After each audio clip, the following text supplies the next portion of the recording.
नमस्कार दोस्तों, मैं जेपी डांडिया आप सभी का आपके अपने YouTube channel dandiya electrical study पर एक बार फिर से स्वागत करता हूं। दोस्तों, आज के इस वीडियो में देखेंगे कि थ्री फेज सिस्टम में या पॉलीफेज सिस्टम में लाइन वोल्टेज क्या होता है, फेज वोल्टेज क्या होता है, लाइन धारा क्या होती है, फेज धारा क्या होती है, बैलेंस लोड या बैलेंस सर्किट किसे कहते हैं, अनबैलेंस लोड या अनबैलेंस लोड के द्वारा अनबैलेंस सर्किट किसे कहते हैं। ये छोटी छोटी बातें हैं जो किसी भी प्रकार को सर्किट पढ़ने से या किसी भी प्रकार के पॉलीफेज सिस्टम पढ़ने में अपने को कन्फ्यूज उत्पन्न करते हैं। अपने पास दिमाग में इस प्रकार का एक डाउट बना रह जाता है कि ये चीज़ें होती क्या हैं सब, जबकि वोल्टेज तो वोल्टेज होता है, तो फेज और लाइन का क्या अंतर हो गया। धारा धारा ही होती है, तो फेज लाइन में फेज धारा और लाइन धारा में क्या अंतर होगा।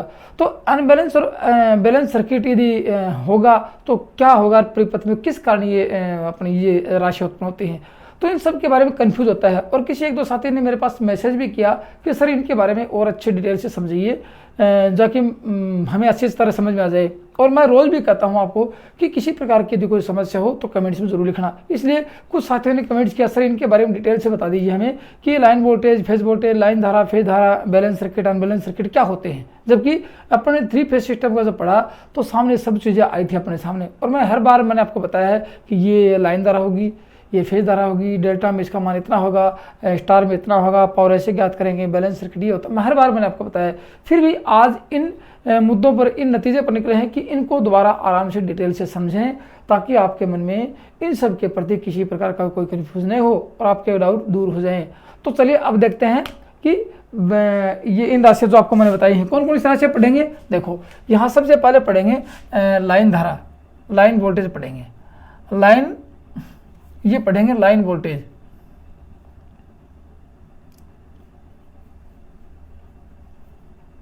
जिसको VL से दर्शाते हैं। अब ये होते क्या हैं, इनके बारे में पढ़ने से पहले आप लोगों को छोटा सर्किट डायग्राम बना के दिखाता हूं। आप लोगों ने कितने थ्री फेज सिस्टम में कितने संयोजन देखे, दो संयोजन देखे, वो दोनों का सर्किट डायग्राम बना के दिखाता हूं आपको। छोटा सर्किट डायग्राम बनाएंगे फिर आपको समझाऊंगा। देखो मैं जैसे मान लें कि आप लोगों ने ये स्टार सर्किट बनाने की बात करते हैं, ये स्टार सर्किट बनाया,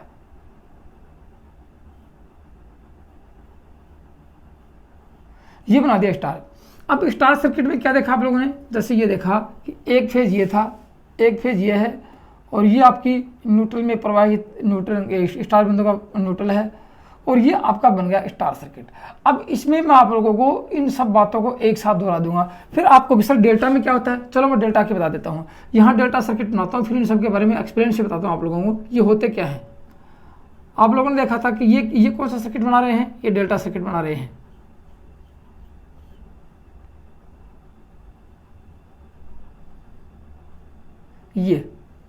ये सर्किट एक ही हुआ, एक ये सर्किट हुआ, और एक सर्किट ये हुआ। अब मैं इन तीनों जो राशियां हैं कितने हैं, चाहे छह, मतलब कि 6 पॉइंटों के ऊपर अध्ययन करना है। 6 पॉइंटों के बारे में बताता हूँ दोस्तों। ये जो आज के पॉइंट पढ़ रहे हैं बहुत ही मोस्ट इंपॉर्टेंट पॉइंट है, क्योंकि इनके बिना आप आगे की जब किसी प्रकार की मशीन का अध्ययन करेंगे तो इन सब के बारे में जानना आवश्यक है। इन सब के बारे में दिमाग में रखनी सारी चीज़ें आवश्यक हैं, क्योंकि आगे इन सब के बारे में अध्ययन होगा कि मोटर में लाइन करंट का मान कितना होगा, ट्रांसफार्मर के प्रत्येक वाइंडिंग में वोल्टेज का मान कितना होगा, धारा का मान कितना होगा, ये सब आएंगे।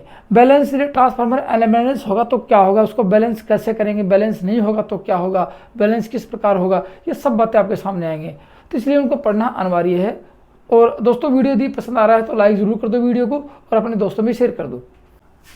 अब देखो क्या देखने वाले हैं, ये दिखाएंगे। मैंने आप लोगों को बताया था कि वाइंडिंग को किससे दर्शाते हैं। आप लोग पूरी बातें अब तक स्टार डेल्टा पढ़ा, उसमें किन किन बातों का अध्ययन किया, किन किन राशियों के बारे में जाना, वो रिवीजन भी हो जाएगा, और कुछ बातें एक्स्ट्रा जानकारी आपको मिल भी जाएगी, क्योंकि जिस साथी ने कमेंट्स किया उसका भी है और बाकी सबके लिए फायदेमंद है। जैसे U1, U2, ये आपका ये अगर V2, V1 और V2, ये UV, W2 और W1, ये प्रथम सिरे बाहर है और सेकंड सिरे मैंने जोड़ रखे हैं। ये आपका हो गया स्टार पॉइंट, जिसको कहते हैं, ये आपका हो गया न्यूट्रल, ये R फेज, ये Y फेज और ये B फेज, तीनों फेज है। देखो यहाँ क्या है, यहाँ न्यूट्रल तो नहीं है, लेकिन यहाँ क्या, ये R फेज, ये Y फेज और ये B फेज।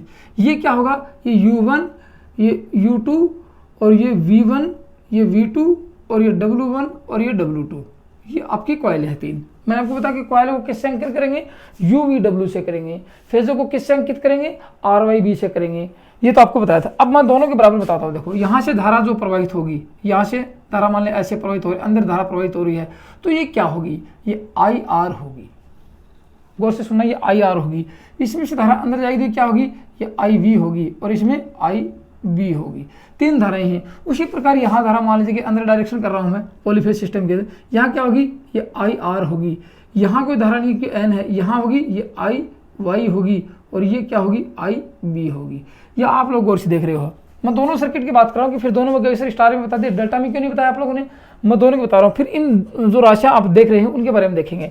अब मैंने आपको ये बताया था कि यहाँ से इस फेज से न्यूट्रल के बीच, ये फेज है, यहाँ से लेकर इस न्यूट्रल के बीच की बात की जाए, ये क्या है, देखो एक फेज जो न्यूट्रल के बीच, मैं बताऊँगा एक फेज न्यूट्रल के बीच क्या है, ये VP है, या इसको VPH से भी दर्शा सकते हैं। ये क्या हो गया आपका, ये फेज वोल्टेज हो गया। तो लिखने वाली परिभाषा की फेज वोल्टेज किसे कहते हैं, एक फेज और न्यूट्रल के बीच नापी जाने वाले वोल्टेज फेज वोल्टेज कहलाती है। ठीक है, या फिर ये या लिख देता हूँ मैं यहाँ पे, या फिर कहेंगे इसके बीच में, देखो इसके बीच में भी बात की जाए तो ये क्या है, ये न्यूट्रल है, ये क्या है, ये आपका फेज है। कौन सा फेज है, Y फेज है। तो यहाँ लिख सकते हैं ये भी क्या है, VP, या इसको VPH से दर्शा सकते हैं। ये भी फेज वोल्टेज है। मैंने आपको बताया एक फेज और न्यूट्रल के बीच जो वोल्टेज होगा वो सारे फेज वोल्टेज ही होंगे। अब यहाँ इसकी बात की जाए, देखो एक ये आता है, ये इस फेज से, इस न्यूट्रल से इस फेज के बीच में बात की जाए, ये कौन सा वोल्टेज है, ये भी आपका VP है, या इसको VPH से भी दर्शा सकते हैं फेज वोल्टेज से। आपके पास कितने वोल्टेज हो गए, 3 फेज हैं, 3 फेज वोल्टेज रहेंगे। परिभाषा आपको लिखवा दूंगा, पहले समझ लेना, पॉइंट टू पॉइंट समझ लो। अब देखो लाइन वोल्टेज किसे कहेंगे, मैंने आपको बताया कि 2 फेजों के बीच नापे जाने वाला वोल्टेज। मान लीजिए कि एक फेज ये आपका, ये कौन सा फेज है, R फेज है, R फेज ये आपका, यहाँ R फेज से लेकर चलते हैं और यहाँ आ गए, इसमें ये ज्वाइंट किया, ये क्या है, ये VL है, VL है। VL को क्या लिख सकते हैं, ये लाइन वोल्टेज को लिख सकते हैं या किन दो मध्य के, R और Y के मध्य, तो लिख सकते हैं VRY, 2 फेजों का वोल्टेज को VL से दर्शा सकते हैं। तो क्या कह सकते हैं कि 2 फेजों के बीच नापी जाने वाली वोल्टेज लाइन वोल्टेज कहलाती है। ठीक है, जिसको VL या इसको इससे दर्शा सकते हैं। एक यह है, फिर 2 फेज तो और भी है अपने पास, ये 2 फेज भी अपने पास है। देखो यहाँ से इनके बीच में, तो ये क्या है, ये भी आपके फेज वोल्टेज ही रहेंगे। तो ये लिख सकते हैं VL, या किन दो क्या है, Y और B के बीच में लिख सकते हैं VYB, ये क्या है, VYB भी फेज वोल्टेज है, सॉरी लाइन वोल्टेज है, ये 2 के मध्य है। अब कहेंगे सर R और B के बीच में, चलो R और B के बीच में नाप देते हैं। ये आपका हो गया एक फेज, तो ये हो गया।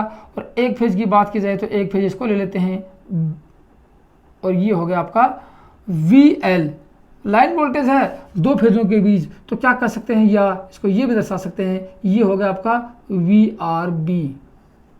कितने लाइन वोल्टेज हो गए, 3 आपके पास लाइन वोल्टेज हो गए और 3 आपके पास फेज वोल्टेज हो गए। जबकि किसका अध्ययन कर रहे हैं, स्टार की बात कर रहे हैं। तो डेल्टा में देखा जाए कि डेल्टा में लाइन वोल्टेज होता है, फेज वोल्टेज नहीं होता, क्योंकि फेज वोल्टेज एक न्यूट्रल के साथ नापा जाने वाला वोल्टेज है। डेल्टा में न्यूट्रल की व्यवस्था नहीं होती। यहाँ क्या होगा, देखो यहाँ 2 ही वोल्टेज रहेंगे, एक तो ये रहेगा ये क्या आपका 2 फेज, एक फेज ये, एक फेज ये। यहाँ क्या होगा VL या VRY ये रहेगा। फिर इसके साथ इसको नाप लेंगे, देखो इसके साथ इसको नापा जाए तो क्या रहेगा, ये आपका का ये VRY, ये हो गया VRB, या इसको लाइन वोल्टेज भी कह सकते हैं, VL से दर्शा सकते हैं। फिर आपका बचेगा YB, इसको ले लेते हैं, ये Y और ये B के साथ लगाएंगे, ये होगा आपका VL या VYB, ये हो गया आपका लाइन वोल्टेज। यहाँ फेज वोल्टेज की व्यवस्था नहीं होती। अपने को ये नहीं देखना कि फेज वोल्टेज कहाँ होता है और फेज वोल्टेज कहाँ नहीं होता, अपने को ये देखना है कि होते क्या हैं। समझ गए होंगे आप लोग। तो इसको क्या लिख सकते हैं, अब इनकी परिभाषा लिखने की बात करें, यहाँ से लिखेंगे परिभाषा, किन किन की लिखेंगे, सबसे पहले लिखेंगे लाइन वोल्टेज की। लाइन वोल्टेज लिखेंगे, लाइन वोल्टता,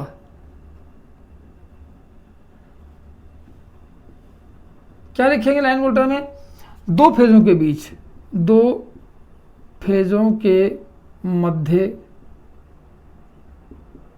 नापी जाने वाले वोल्टेज,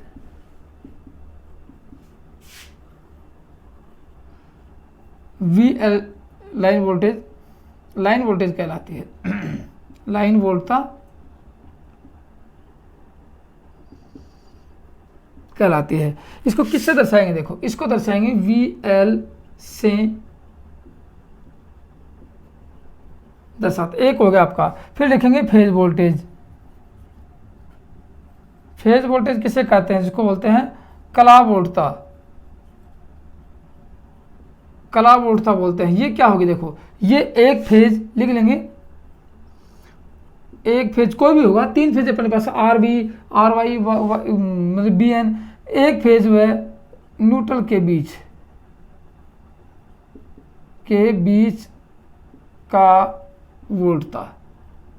ये है, 2 बातें होगी, चलो 2 होगी, यहाँ भी वो होगी सेम टू सेम। अब देखो इसको किससे दर्शाएंगे, इसको वी, इसको देखो आगे लिख दो, इससे वीपी या वीपीएच से दर्शाते हैं। 2 बातें लिख लेना। अब देखो, अब लाइन धारा किसे कहते हैं और फेज धारा किसे कहते हैं, इनकी बात कर रहे थे। देखो लाइन धारा वो होती है 2 फेजों के बीच नापे जाने वाली धारा लाइन धारा कहलाती है। किन के बीच, 2 फेजों के बीच, एक के नहीं, एक फेज में प्रवाहित धारा, एक फेज के बीच, एक फेज में प्रवाहित होने वाली धारा, एक फेज में नापे जाने वाली धारा क्या कहते हैं, फेज धारा कहलाती है, होगी। लेकिन अब आप पढ़ रहे हो किसको, लाइन धारा की बात कर सकते हैं। यहाँ लाइन धारा की बात कर, देखो यहाँ से कर लेते हैं, क्या करेंगे, लाइन धारा किसे कहते हैं, लाइन धारा। लाइन धारा किसके बीच रहेगी, 2 फेजों के बीच, 2 फेजों के बीच नापी जाने वाली धारा लाइन धारा होती है। इसे लिख लो, इसे IL से दर्शाते हैं। एक चीज आपके सामने है, IL से दर्शाएंगे। तो अब देखो यहाँ 2 फेज होगी, तो एक फेज में जो धारा प्रवाहित होगी तो क्या लिख सकते हैं, एक फेज में प्रवाहित होने वाला, मैं लिखाऊंगा आपको दिखाऊंगा। देखो यहाँ देखो IR IY, गौर से देखना मेरी बात। यहाँ देखो ये धारा कहाँ है, यहाँ ये धारा कहाँ आई, तो एक वाइंडिंग में 2 धारा यहाँ आ गई। गौर से देखना, इस वाइंडिंग में कौन कौन सी धारा इंक्लूड है, इस वाइंडिंग में, तो इस वाइंडिंग में है IR भी है और IY भी है, RY 2 फेजों की धारा होगी ना, तो यहाँ कौन सी रहेगी, यहाँ लाइन धारा रहेगी यहाँ, इसलिए इन दोनों की धारा यहाँ आ गई। यहाँ देखी जाए, देखो यहाँ इसकी धारा दोनों देखी जाए यहाँ पे आके, तो यहाँ धारा 0 है, यहाँ धारा 0 है ना, धारा 0। तो क्या होगा, इन 2 के बीच जो धारा रहेगी वो क्या रहेगी, लाइन धारा रहेगी। तो कहने की बात है कि 2 फेजों में जो धारा नापेगी वो क्या रहेगी, वो लाइन धारा रहेगी। एक फेज में प्रवाहित धारा यहाँ लिखेंगे, यहाँ कौन से लिखेंगे, फेज धारा। फेज धारा जिसको बोलते हैं कला धारा के नाम से दर्शाते हैं। एक फेज में प्रवाहित धारा, एक फेज में प्रवाहित धारा फेज धारा होती है। चलो ये 2 बातें आपके सामने स्पष्ट होगी। इसको IP या IPH से दर्शाते हैं। चलो 4 बातें आपके सामने कन्फर्म होगी। अब आपको दोबारा इसके बारे में कोई कंफ्यूज नहीं रहेगा। आगे देखो, थोड़ा टिपिकली मामला आता है, क्या आता है, बैलेंस सर्किट आता है और अनबैलेंस सर्किट आता है, जिसके बारे में कंफ्यूज बना ही होता है। इसलिए आज उस कंफ्यूज को भी दूर कर लेते हैं कि बैलेंस सर्किट क्या होगा और अनबैलेंस सर्किट क्या होगा। दोस्तों वीडियो पसंद आ रहा है तो लाइक कर दो और शेयर कर दो। और दोस्तों इस वीडियो के प्रति आपके मन में क्या विचार व्यक्त हुए, पसंद आया, समझ में आया या नहीं आया, या आपके पसंद आया या नापसंद हुआ, तो आपके मन में इस वीडियो के प्रति कुछ तो विचार व्यक्त हुए होंगे, वो कमेंट्स में जरूर लिख के बताना। फिर भी आपको समझ में नहीं आता, किसी प्रकार की समस्या होती है, वो भी आप कमेंट्स में लिखना। मैं आपकी हर समस्या का सोल्यूशन करने का समाधान करूंगा, कोशिश करूंगा अगले वीडियो में एक वीडियो और बनाऊं और आपकी समस्या का समाधान करूं, ताकि आपके मन में किसी प्रकार का कन्फ्यूज नहीं हो और भविष्य में इस समस्या को लेकर आप अपने किसी पेपर में क्वेश्चन का आंसर गलत नहीं कर सको। इसलिए सब समस्या का समाधान लेकर यदि आप नोट्स बनाते हो, सब समस्या का समाधान सोल्यूशन के नोट्स बनाते हो, तो भविष्य में किसी प्रकार की कोई समस्या के साथ आपके साथ क्रिएट नहीं हो और अच्छे अंक प्राप्त करके अपनी सफलता को प्राप्त कर सको। चलो ये बहुत बात की है। अब देखते हैं कि बैलेंस सर्किट क्या होता है और अनबैलेंस सर्किट क्या होता है, उसकी बात कर लेते हैं। तो अब क्या पढ़ेंगे, अब पढ़ेंगे बैलेंस सर्किट क्या होता है। मतलब संतुलित भार परिपथ क्या होता है, संतुलित भार किसे कहते हैं। इस परिपथ पर यदि आप भार डाल के देखो, मान लीजिए कि इसमें धारा प्रवाहित अंदर हो रही है, मैं भार के भार प्रवाहित करवा देता हूँ। चलो यहाँ से देखते हैं कि यही परिपथ ले लेते हैं, ठीक है ना। यहाँ इस परिपथ की बात करते हैं कि इस परिपथ में आप, मैं इसको मिटा देता हूँ, कोई बात नहीं है, लिख लिया। अब पढ़ेंगे बैलेंस सर्किट और अनबैलेंस सर्किट, या बैलेंस लोड और अनबैलेंस लोड देते हैं। अनबैलेंस होगा तो क्या होगा और बैलेंस होगा तो क्या होगा। अनबैलेंस को बैलेंस कैसे कर सकते हैं, इसका कोई और सॉल्यूशन है कि नहीं है, उनकी बात कर लेते हैं। देखो यहाँ से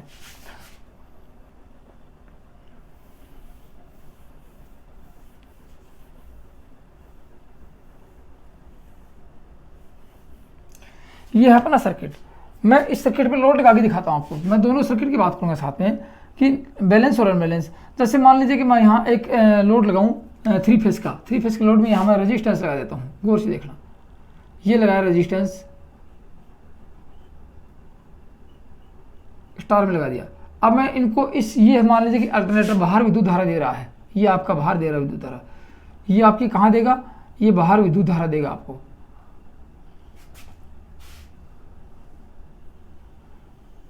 इसके साथ लगा देता हूं,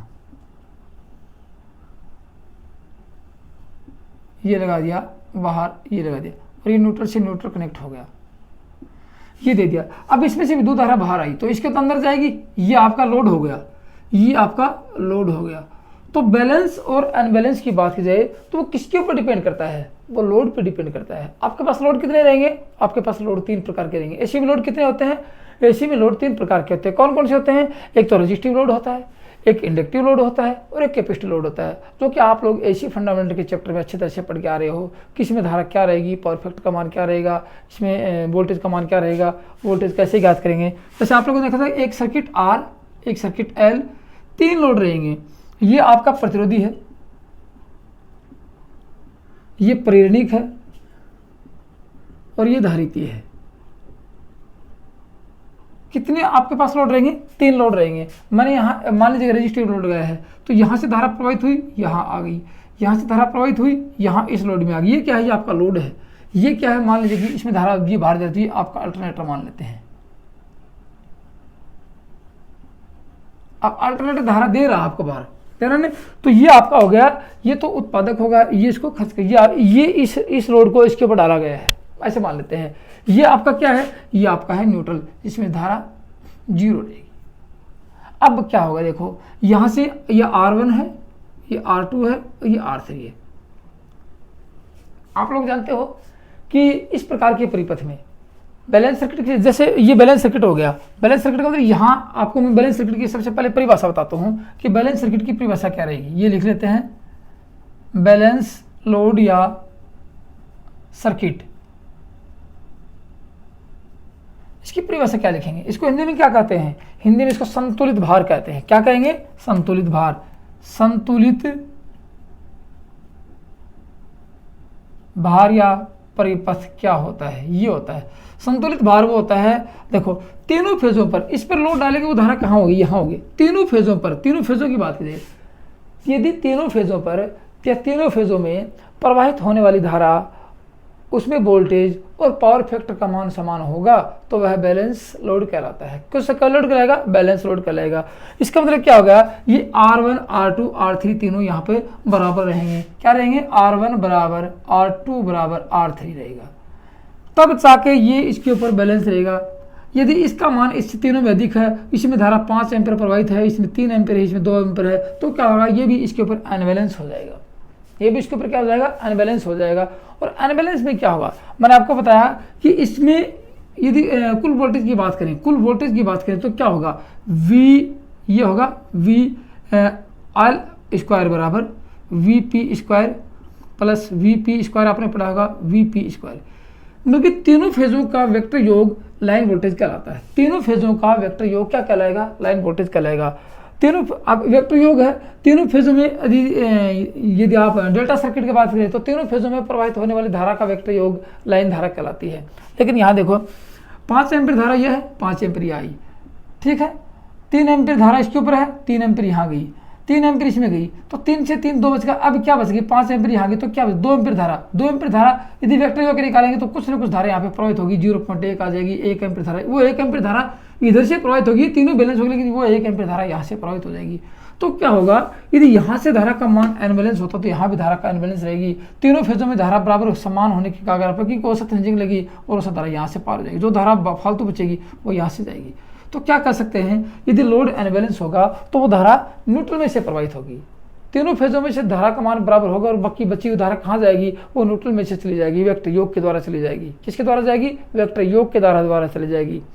ठीक है, वेक्टर योग के द्वारा धारा जाएगी तो क्या होगा, अब आपने देखा होगा ना कि केसीएल नियम से कि किसी संधि बिंदु पर मिलने वाली धाराओं का बीजगणित योग शून्य होता है। यहाँ इन संधि बिंदु पर धारा मिलेगी, इनका बीजगणित, तो यहाँ से क्या होगा, कुछ धारा बचेगी वो यहाँ से निकल जाएगी, तो यहाँ शून्य हो जाएगी। फिर बची तो शून्य हो जाएगी बाद में, लेकिन शून्य होने से पहले धारा यहाँ जाएगी तो न्यूट्रल में धारा प्रभावित हो जाएगी। तो जिस न्यूट्रल में धारा प्रभावित होती है वो लोड के लायक नहीं होता है। तो क्या कर सकते हैं, बैलेंस लोड की परिभाषा क्या लिख सकते हैं, यदि तीनों फेजों पर, क्या लिखेंगे, तीनों फेजों में प्रवाहित धारा और वोल्टेज व कोस फाई समान होते हैं तो वह बैलेंस लोड कहलाता है। अब ये आप रजिस्टर्ड लोड नहीं लगाते हो, मान लीजिए कि आपने रजिस्टर्ड लोड नहीं लगाया, आप लोगों ने क्या लगाया, किसी कॉइल का प्रयोग कर दिया। मैं यहाँ पे हटा के दिखाता हूँ, किसी कॉइल का प्रयोग कर दिया। यहाँ पे ये लगा दिया आप लोगों ने एक कॉइल, ये लगा दी दूसरी कॉइल और ये लगा दी तीसरी कॉइल। मान लीजिए कि तीनों कॉइल लगाई हैं, तीनों में अक्सर का मान, तीनों का मान बराबर होगा, इसका मान, इसका मान, इसका मान बराबर होगा। तो क्या कर सकते हैं, ये भी बैलेंस लोड होगा। बैलेंस लोड रहेगा तो आई एन का मान, आई एन में धारा 0 होगी। याद रखने वाला आती है कि किसी स्टार पॉइंट में धारा का मान 0 कब होता है, किसी स्टार पॉइंट या किसी न्यूट्रल में धारा का मान 0 कब होता है, तो वो कब होता है, वो होता है इस बैलेंस लोड में। तो बैलेंस लोड होगा तो क्या होगा, आई एन, आई एन का न्यूट्रल धारा, न्यूट्रल धारा का मान 0 होता है। काफी बार परीक्षा में क्वेश्चन आते हैं, न्यूट्रल में धारा का मान 0 कब होता है, बैलेंस लोड पता है, बैलेंस लोड किसे कहते हैं आपको बता दिया। इसका मतलब ये हो गया कि इस प्रकार के परिपथ में तीनों फेजों पर, कौन से में, बैलेंस लोड, तीनों फेजों पर पावर फैक्टर का मान समान है, चाहे वो तीनों में लैगिंग ही क्यों ना हो, चाहे तीनों में यूनिटी ही क्यों ना हो, लेकिन तीनों फेजों पर पावर फैक्टर क्या रहेगा, समान रहेगा। ठीक है, और तीनों फेजों में धारा क्या रहेगी, समान रहेगी। तो न्यूट्रल में धारा का मान क्या रहेगा, 0 रहेगा। तीनों फेजों के मध्य कोण का मान क्या रहेगा, समान रहेगा। तब जाके कहते हैं बैलेंस लोड होता है। लेकिन यदि अनबैलेंस की बात की जाए तो आप लोगों ने देखा होगा अनबैलेंस कैसे हो सकता है। अनबैलेंस की बात करें, अनबैलेंस कैसे हो सकता है, यहाँ इसकी बात की जाए तो आपको बताऊँ, एक सर्किट और बना के दिखाता हूँ आप लोगों को मैं यहाँ पे, कि ये ले लिया आप लोगों ने अल्टरनेटर,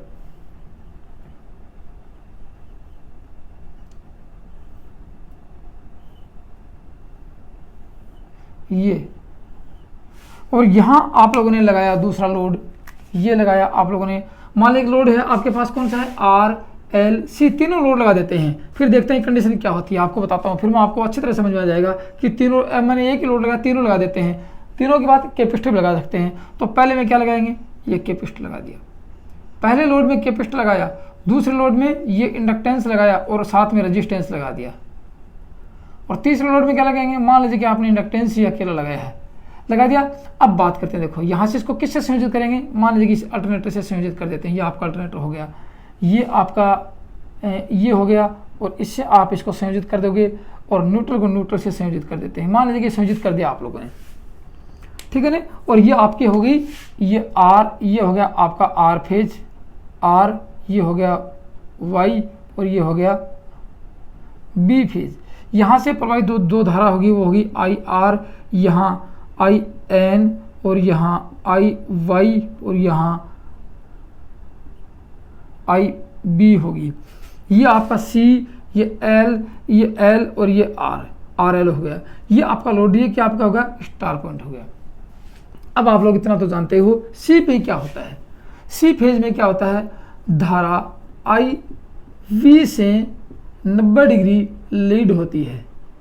तो इसमें पावर फैक्टर कैसा चला गया, लीडिंग चला गया। यहाँ क्या होगी, यहाँ I, देखो इस R की C की बात कर रहा हूँ C में, और इस L की बात करें तो क्या होगा, I V से 90 डिग्री लीड होगी, लैग होगी, ये भी याद रखो, लैग होगी। और इसकी बात करें, यहाँ R L दोनों है, इसमें यूनिटी पावर फैक्टर होता है, लेकिन इसमें क्या होता है, इसमें लैगिंग पावर फैक्टर होता है। तो क्या होगा, धारा I V से लैग होती है, लैग होती है, कितनी डिग्री होती है, 0 डिग्री से 90 डिग्री के बीच होती है। तो तीनों बताए हैं, ठीक है। यदि इसका आप फेजर, मैं आपको वो फेजर डायग्राम की बात कर रहा हूँ, दिखाता हूँ आपको। तो क्या होता है, देखो जैसे यहाँ से इसकी बात की जाए, कौन से की, तीनों की बात की जाए, ये आपका ये ऐसे है, 120 डिग्री के अंतर पर है, ये देखो, ये क्यों वोल्टेज ये है बराबर आपका। अब मैं बात करूँ इस सी की बात करें, सी में आपको पता है धारा कैसी है, लीडिंग है, कैसी है, लीडिंग है। तो लीडिंग क्या होगी, मैंने आपको बताया, जो राशि एंटी क्लॉकवाइज ऐसे चलेगी वो लीड, और जो चलेगी वो लैग होती है, ये लैग होती है, ये लीड होती है। ऐसी बात आप सोच रहे हो। देखो अब इसमें मैं ऐसे चला दूँ, ये राशि चला दी इसमें ऐसे, मान लीजिए इसके 90 की बात करूँ, ये 90 चला दी, ये किसकी है, ये इसकी है, ये सी का मान है, ये आई, ये वी सी है, ये वी एल है, और ये वी आर एल दोनों का है, इसकी बात कर रहे हैं। ये 90 डिग्री होगी किसके, इसके बदले में। तो ये क्या है, ये आई सी की बात कर रहा हूँ, ये आर, ये वी सी था, ये आई सी है, कितना होगा, लीड होगी, क्योंकि एंटी क्लॉकवाइज चली है। एक तो ये हो गया आपका। दूसरे की बात की जाए, इसकी बात की जाए, देखो इसमें 90 डिग्री लैग होता है, ये आपका एल है, ये क्लॉकवाइज चलाएंगे धारा को, तो ये आ गया यहाँ पे, ये आपकी 90 डिग्री लैग आ गई, ये धारा V से 90 डिग्री ला गई, ये आ गई V आपका, ये VL आ गया। लेकिन अब बात की जाए यहाँ से, देखो यहाँ से इस धारा की बात की जाए, कौन सी धारा की, VRL की, ये लैग रहेगी। लैग का मतलब ये क्लॉकवाइज चलेगी, तो ये आ गई आपकी इस धारा का मान, ये धारा का मान रहेगा IRL। तो तीन धाराएं आ गई। इधर कोई देखो, इधर कोई धारा नहीं है, तो कुछ ना कुछ गड़बड़ हो गया। इसमें क्या है, पावर फैक्टर हो गया, इसमें लीडिंग पावर फैक्टर आ गया, इसमें लैगिंग आ गया, इसमें भी लैगिंग आ गया। तो क्या होगा, मामला गड़बड़ हो गया। अब क्या कहेंगे, ये परिपथ अनबैलेंस हो चुका है। इनके यदि वेक्टर योग की से धारा ज्ञात करेंगे तो यहाँ कुछ ना कुछ धारा प्रवाहित होकर मिलेगी आपको। 1 एम्पीयर मिल सकती है, 0.2 एम्पीयर मिल सकती है, कुछ मिली एम्पीयर मिल सकती है, लेकिन धारा प्रवाहित होगी। इस प्रकार का परिपथ चलने वाला नहीं होता है। इसलिए मैंने आपको 3 फेज सिस्टम पढ़ाया था, तब बताया होगा। इसलिए मैंने आपको 3 फेज सिस्टम पढ़ाया, तब बताया था कि तीनों कॉइलों को, कौन सी 3 फेज सिस्टम में जब लोड लगाते हैं या तीनों कॉइलों को यहाँ प्रवाहित करवाते हैं, तो मोटर की बात करते हैं, मोटर में 3 कॉइलें प्रयोग करेंगे, तो एक ही फॉर्मर पर लपेटेंगे, एक ही फॉर्मर पर लपेटेंगे, समान साइज का तार रखेंगे, समान टर्नों की संख्या रखेंगे। याद होगा आप लोगों ने पढ़ाया था, समान टर्नों की संख्या रखेंगे। क्यों रखेंगे, लोड को बैलेंस करने के लिए, मोटर को बैलेंस करने के लिए। अनबैलेंस होगा तो स्टार बिंदु में से धारा प्रवाहित होगी और मोटर जल जाएगी। अब देखो बात आ गई है कि अनबैलेंस किसे कहते हैं। ये तो थी बात इनकी कि पहले आप लोगों को ये बैलेंस पढ़ा था, अनबैलेंस हो गया। अनबैलेंस में क्या होता है, देखो अनबैलेंस की परिभाषा, यदि तीनों फेजों में प्रवाहित होने वाली धारा, परिभाषा लिख सकते हैं आप इसकी, किसकी, अनबैलेंस की। तो यहाँ किसका बनाएंगे, अनबैलेंस की। अनबैलेंस लोड क्या होता है, इसको असंतुलित भार बोलते हैं।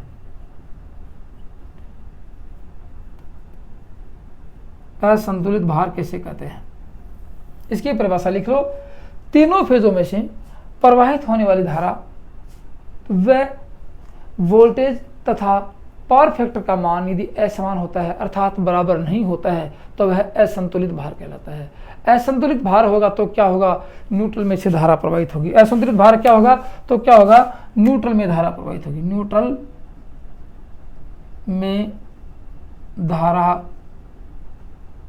प्रवाहित होती है, जो मोटरों के लिए, 3 फेज सिस्टम के लिए अनबैलेंस हानिकारक होता है। मशीनें अपनी संपूर्ण दक्षता पर कार्य नहीं कर पाती हैं और लास्ट में इतनी क्षतियाँ होती है कि मशीनें जलने की कगार पर पहुंच जाती है और मोटर जल जाती है। लोड अनबैलेंस होगा तो जो ट्रांसफार्मर होगा वो भी जल जाएगा अनबैलेंस के ऊपर आकर। इसलिए 3 फेज सिस्टम को हमेशा बैलेंस रखना जरूरी होता है, चाहे वो किसी भी प्रकार का लोड हो। मोटरें रखेंगे, ट्रांसफार्मर रखेंगे, सिंक्रोनस मोटर रखेंगे, किसी प्रकार का 3 फेज लोड रखेंगे तो उसको बैलेंस रखना जरूरी होता है। तो बैलेंस यहाँ तो बैलेंस नहीं कर सकते इसको, क्योंकि अपनी इच्छा अनुसार लोड लेकर इसको तो बैलेंस कर सकते हैं। इसलिए क्या कर सकते हैं, 3 फेज सिस्टम में जो लोड जब सर्किट अनबैलेंस होता है तो उसको बैलेंस करने के लिए यहाँ पे इस स्टार बिंदु को, ये न्यूट्रल है, इसको अर्थ कर दिया जाता है। क्या करेंगे, अर्थ कर दिया देंगे। क्यों करते हैं अर्थ, इस स्टार बिंदु को अर्थ क्यों करते हैं, स्टार बिंदु को अर्थ क्यों किया जाता है, बैलेंस कर सिस्टम को, 3 फेज सिस्टम को, कौन सी सिस्टम है, 3 फेज सिस्टम को संतुलित करने के लिए, संतुलित बैलेंस रख करने के लिए ये आती है कि इसको फिर क्या होगा, वो जो धारा लिखी होगी वो सारी की सारी कहाँ से जाएगी इसमें, और यहाँ धारा का मान फिर 0 है। पहले धारा कुछ थी, अब क्या होगा, IN बराबर 0 हो जाएगा। अर्थ करते ही इसमें धारा का मान 0 होगा, पूरा सर्किट बैलेंस हो जाएगा। ये क्या था आपका, ये अनबैलेंस था। अनबैलेंस की परिभाषा लिख रही, तो क्या कर सकते हैं, तीनों यहाँ क्या होगा, पावर फैक्टर का मान निर्धारित नहीं होगा। बैलेंस सर्किट में पावर फैक्टर निर्धारित होगा कि कितना पावर फैक्टर सर्किट में है, लेकिन अनबैलेंस में पावर फैक्टर निर्धारित नहीं होगा। करंट व वोल्टेज के बीच अलग अलग कोण होंगे, प्रत्येक करंट व वोल्टेज के बीच, फेज वोल्टेज के बीच अलग अलग होंगे, धारा का मान प्रत्येक में फेज का अंतर अलग अलग होगा, न्यूट्रल में धारा प्रवाहित होगी, सभी फेजों में अलग अलग धारा होगी, सब कुछ अनबैलेंस होगा। ये भी कह सकते हैं, यदि पावर फैक्टर आपने समान रख दिया, धारा समान नहीं रखी तो भी अनबैलेंस, धारा समान कर दी लेकिन पावर फैक्टर समान नहीं रखा तो भी अनबैलेंस। अनबैलेंस करते तीनों चीज़ें समान नहीं होंगी तो अनबैलेंस ही होगा। ठीक है, ये तो थी बात किसकी, अनबैलेंस की। तो कह सकते हैं क्या कि अनबैलेंस को बैलेंस करने के लिए न्यूट्रल बिंदु को अर्थ कर दिया जाता है, जो कि मशीनें अपने प्रॉपर तरीके से काम करें, न्यूट्रल में धारा का मान 0 हो जाए। दोस्तों ये तो था आपका, क्या था, फेज वोल्टेज किसे कहते हैं, लाइन वोल्टेज किसे कहते हैं, फेज धारा किसे कहते हैं, लाइन धारा किसे कहते हैं, बैलेंस सर्किट क्या होता है, अनबैलेंस सर्किट क्या होता है, ये सब बातें थी। अब अगले वीडियो में देखते हैं 3 फेज शक्ति में पावर का मापन कैसे करेंगे, कितनी विधियों का प्रयोग करेंगे। 1 वाटमीटर विधि आएगी, 2 वाटमीटर विधि आएगी, 3 वाटमीटर विधि आएगी। तो अगले वीडियो में 3 फेज सिस्टम में क्या होगा, चाहे वो डेल्टा का हो और चाहे वो स्टार का हो, 3 फेज शक्ति का मापन करेंगे। 3 विधियों का प्रयोग करके दिखाऊंगा। तो दोस्तों आज की वीडियो में सिर्फ इतना था कि इन राशियों का मान कैसे ज्ञात करेंगे और इनका मान कितना होता है।